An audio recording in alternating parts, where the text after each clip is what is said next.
everyone, my name is Mark Kranz, and today I'm going to talk to you about Marji Gesick bike setup. Recently I've had a few requests asking me about how I set up my bike for the Marji, what I bring with me as far as nutrition goes, how I prepare for the race as far as like the day before, something along those lines, and what I put in my drop bags. So that's what I'm going to get into today and kind of just go over a general gist of how I prepare for the Marji and how I get through it. So we'll start with the bike. This year I'm going to be riding on this guy. This is my custom built titanium Enclave, and as you can see, I'll be running single speed this year for 2020. On top of this, I have my Velocity wheels, and mounted up to them I have my Maxxis tires. I have always ran Ardent Race, Icon, or Ardent Race for the Marji. I don't run enduro tires. There's no point. There's more than enough sections of this race that are more XC style, and you want the faster rolling tires than there is more of the enduro stuff. So that's my 2 cents. I'll run XC tires, and with the EXO sidewalls, I don't have any trouble with slashing tires anytime, and I'm a local, so I ride these tires all the time. I don't have trouble up here. Another thing is we have my touch points. I'll be running Ergon, and that's just personal preference for me. I really like Ergon. I don't really get numb wrists even after 100, 200 miles. So there's that. One big change that I will be making for this bike when it comes to the race is I'll be taking out the seat post and I'll be putting a dropper post in. Highly suggest having a dropper post for this race.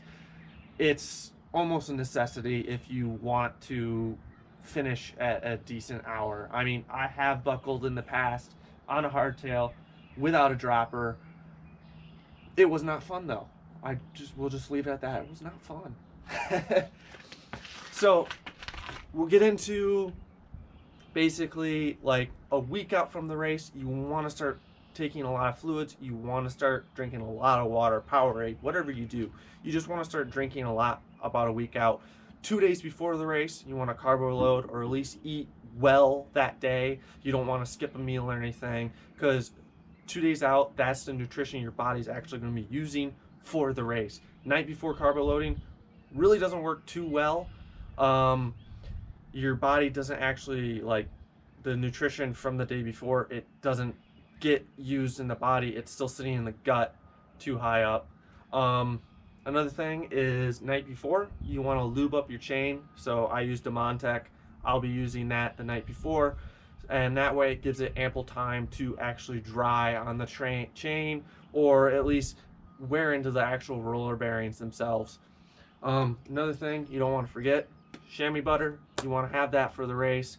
Not going to get into details here, but we all know chamois butter.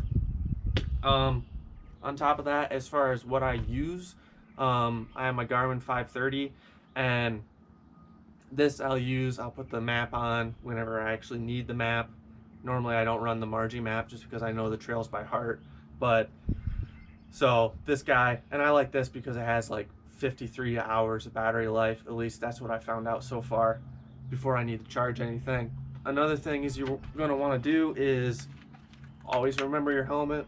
Bontrager helmet. Always remember, bring your helmet, bring your shoes, especially if you run clipless pedals. You want to bring your shoes. I've heard horror stories where people show up for the Marji and they forgot their helmet or they forgot their shoes at home, and that just is not fun. Another thing you want to do is you're going to want a vest, you're going to want arm warmers, you're going to want knee warmers for the start of the race. There's a chance that it could be warm enough that you might not need this, but you're going to want to layer up normally for the race. I remember in 2017 I rode to the start of the race, and I remember looking back at the temperature profile. It was 32 degrees riding to the start of the race. So from that, you know it's going to be cold at times. It's September, it's the UP. There's always a chance that it could snow, so I would still actually bring like winter clothes just in case.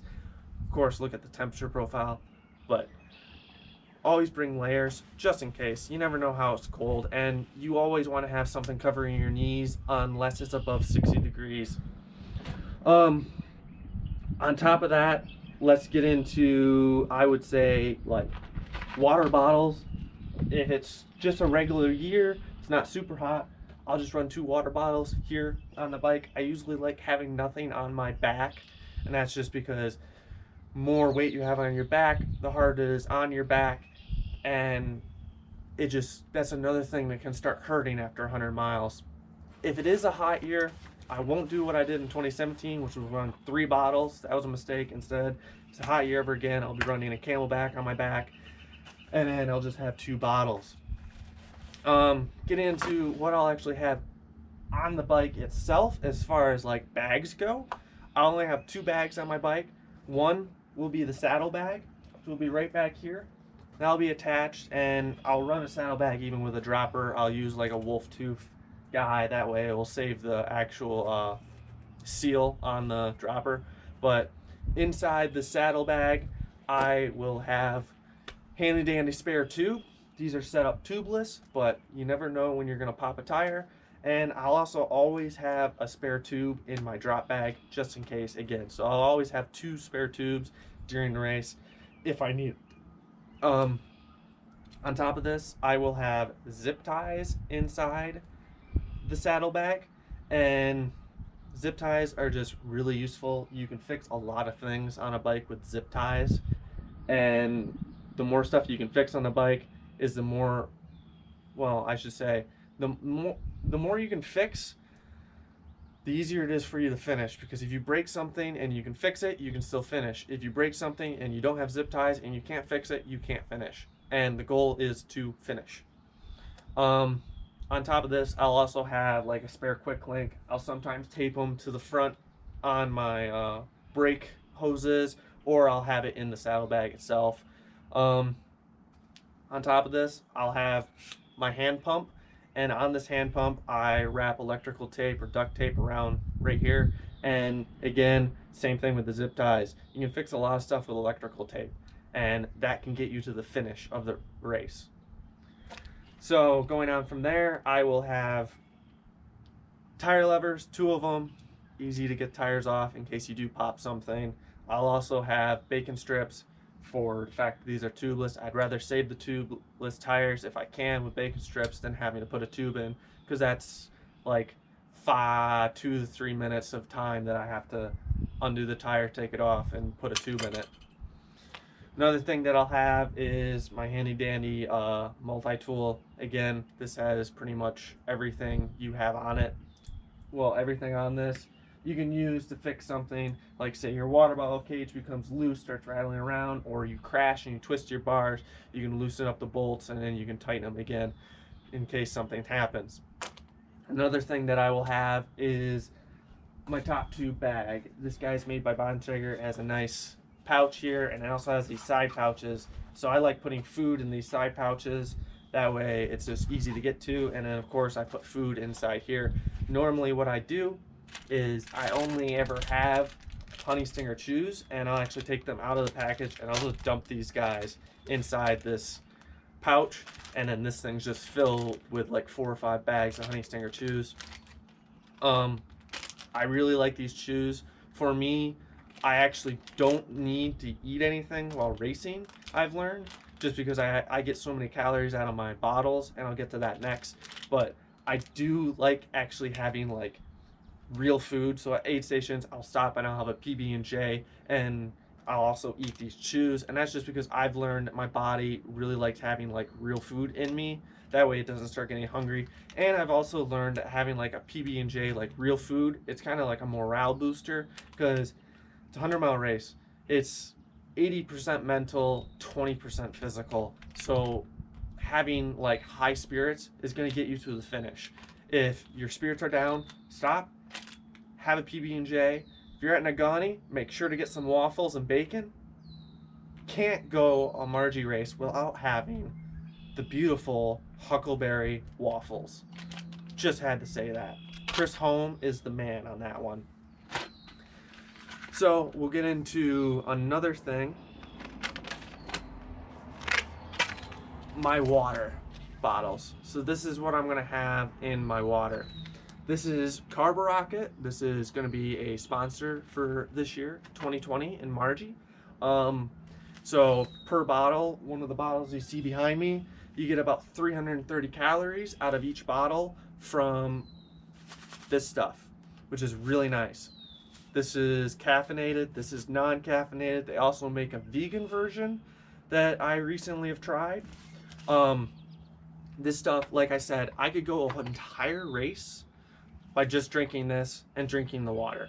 I don't have to have real food. There's enough calories in this that I can get away with just doing that and pretty much just never stopping if I really wanted to. But like I said, my body likes real food.